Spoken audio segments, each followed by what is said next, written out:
All right, we're rolling. Here is an instructional video for your new lightsaber. Point out a couple things before I open her up and turn her on. I've got a couple, well, first off, power button, this red button. Auxiliary button is the brass button here. There's a couple external screws here that you'll need to take note of. This screw right here, it holds the chassis in. Don't touch that one, I guess. This is the only reason we'd ever need to remove the chassis is for repair. Now's a good time to tell you that I do warranty this for 30 days. Repair would be no cost to you. If you break a part and I have to purchase a part, that cost, it gets passed to you. But let's say a wire comes loose, it stops working, you can't figure out why. You can send it to me and I will take a look at it and repair what I can. At no cost to you. The only cost is just shipping to me, and then I pay the cost to ship it back to you. Other screw right here, it holds in the LED module. So the Tri-Cree LED and the lens assembly are held in by that screw. And then this screw right here is the blade retention screw. Right now it's holding in the blade plug so that when you turn it on and you don't have a blade in, you don't blind yourself because it is extremely bright. To access the internals, just hold the front end of the saber, and there's a joint right here, so unscrew the back half. Inside we have the chassis. So right here we've got, right now there's a kill key in, but that's the recharge port. It's the battery. Here is the soundboard and the speaker. I designed the kill key. I cut a little groove into it right here so that it can stay in. This soundboard does not have a deep sleep function. So if you didn't have a kill key in it and you just set it on your, set it on a shelf or something like that, the battery would gradually deplete over time. Having the kill key in there, the battery still does very slightly drain power. Every battery does, you can't stop that. But it extends the shelf life by a long shot. So it can sit on the shelf for weeks as opposed to hours or days. But to boot up the saber out of forced deep sleep mode, I cut that groove so you can turn it with your fingernail. So you turn it until it feels loose, and then it boots up.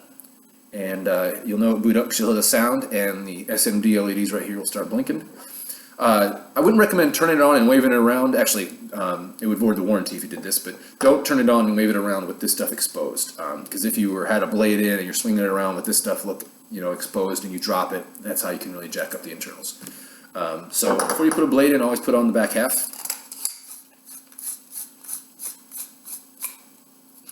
And then red button powers it on. There's a blade plug. This camera sucks.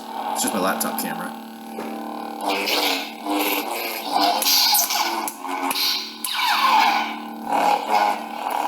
Auxiliary effects.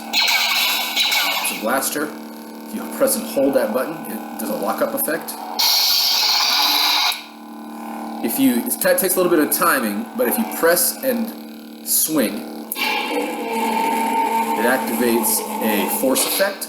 So depending on what sound font you're on, that force effect will change. It can be somebody force choking someone. It can be somebody pushing something with the force, pulling something down with the force.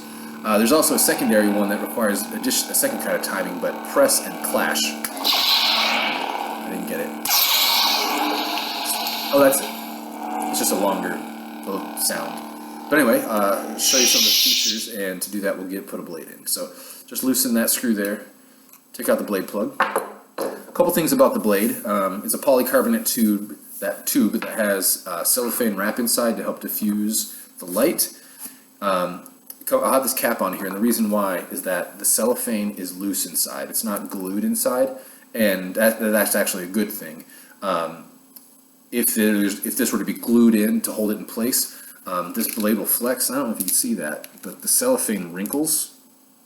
And if it's held in place on the bottom and you get a wrinkle, the wrinkle will stay, and so it'll change how the light diffuses in the blade. And so keeping it loose is good. Whenever you have the saber and blade separate, I recommend using this so that the cellophane doesn't fall out. If it falls all the way out, it can be difficult to get in, and then it's covered with dust, and you get dust particles in your blade, and you don't want that. But and also when you're removing the blade from the saber, I recommend doing it upside down so that it also doesn't fall out. If you do it this way, you'll see that the cellophane falls out, and if you're not paying attention, it can fall all the way out. So try to do it upside down or sideways. Put it in, then all you got to do is tighten that screw finger tight. That blade's not going anywhere, and then turn it on.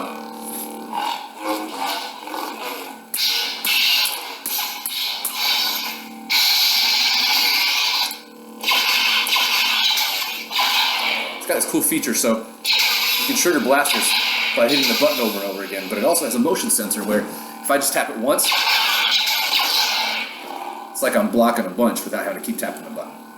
Okay, so a couple of the more fancy things you're going to do is on any font, on any font profile, if you press tap the auxiliary button and the power button at the same time, that's how you trigger a color change.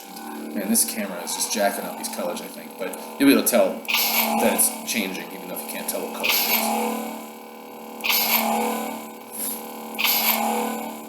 There we go, blue shows up good.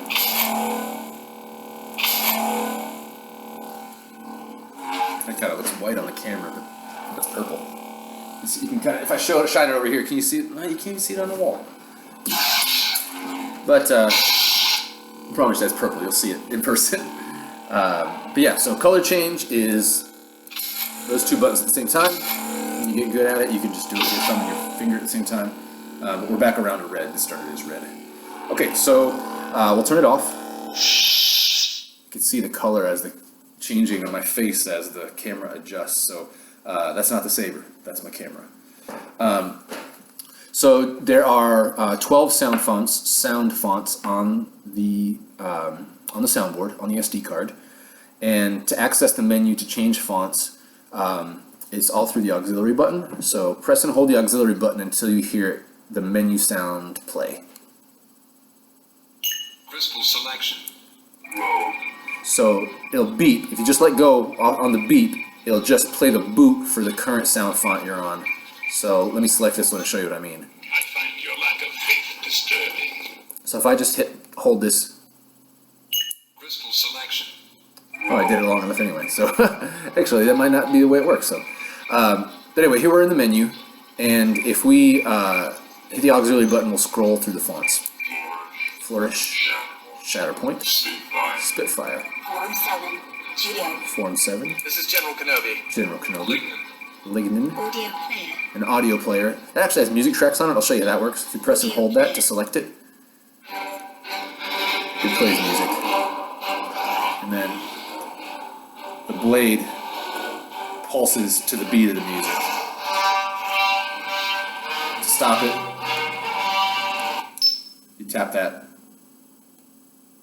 then press and hold it. Crystal selection. Press and hold it to get back to the menu. Form 7. This is General Kenobi. Lignin. Audio player. Corellian, Bespin, Hero. Oh, so Corellian is meant to be a font that's like, what's that character?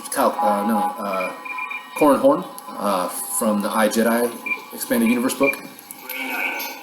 Then Bespin is meant to be a Empire Strikes Back font. Hero is Luke's sound font from Return of the Jedi. Grey Knight is an Expanded Universe font. Ascension, Rogue, Flourish. We're back kind of around to where we were, but that's all the fonts. Here's Shatterpoint. Shatterpoint is meant to be Mace Windu's lightsaber. Let's go to that one. This part is over. So each font has its own unique boot sound as well. So after you press in, the boot sound is the sound that plays when you select the font. But now that font is selected. It's a totally different sounding saber. All the effects are different. The blasters sound different. So that's the force effect for this font. It's meant to be like the Emperor shooting lightning at him and him catching it on his saber blade.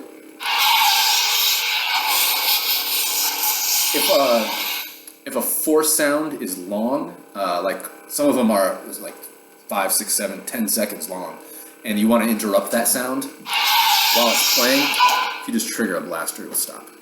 Let me see if I can get the other sound to play. Oh yeah, so that's the glass breaking when the Emperor and Mace Windu are dueling, and he breaks the glass and in his office. Anyway, that's kind of the gist of this saber. Show you one more font. Selection. Spitfire's a cool one because it's I think I have this tuned in to be an unstable blade, which means it has a flicker to it, kind of like a light side version of Kylo Ren.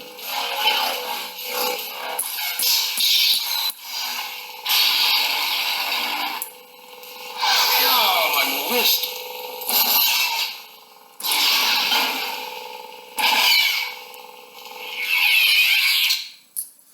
All right, take the blade out. Try to do it sideways so you don't lose the cellophane. Put the cap on. Blade plug. Put that in. Tighten that so it doesn't fall out. You can still have it on, swing it around and stuff with that blade plug in. One thing I'll show you, so you can see, I don't know if you can see this, but I'm shining this at the wall. Because the blade plug is in, it's not very bright. If I take the blade plug out, it's basically like a flashlight. You can see how bright that thing is. So keep the blade plug in so you don't blind yourself.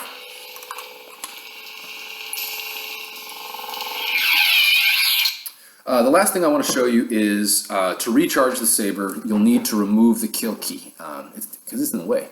So unscrew the saber. Here's the kill key right there. It's got a groove in it. I don't know if how well you can see it. Yeah, you can see it. But you got to grab it with a pair of tweezers. And one side is easier to grab than the other side. Oh, come on.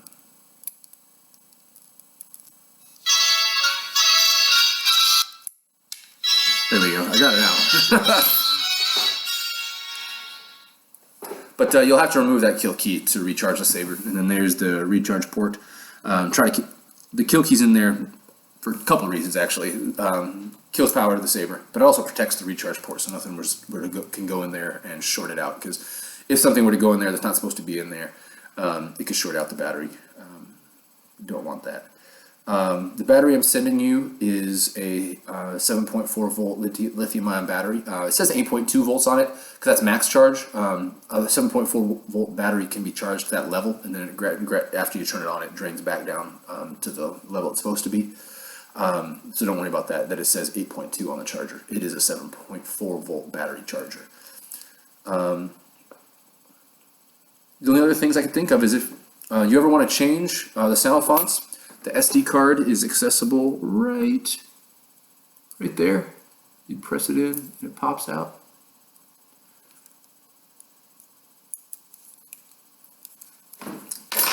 Well, you should never do what I just did and take the SD card out without putting the kill key in. That was actually a mental mistake on my part. Usually if you do that, you have to put the kill key back in to reset the saber. But here is the kill key back in. It's in, so you can't turn the saber on. Rotate it.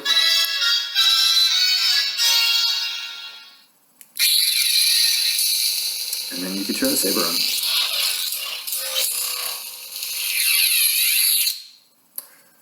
Alright, I really appreciate your purchase. Like I said, I didn't say because I haven't responded to your message yet. As soon as payment comes through, this will be in the mail as soon as Monday, assuming payment comes through tomorrow, Saturday. So I really appreciate it, and I really hope you enjoy your new saber.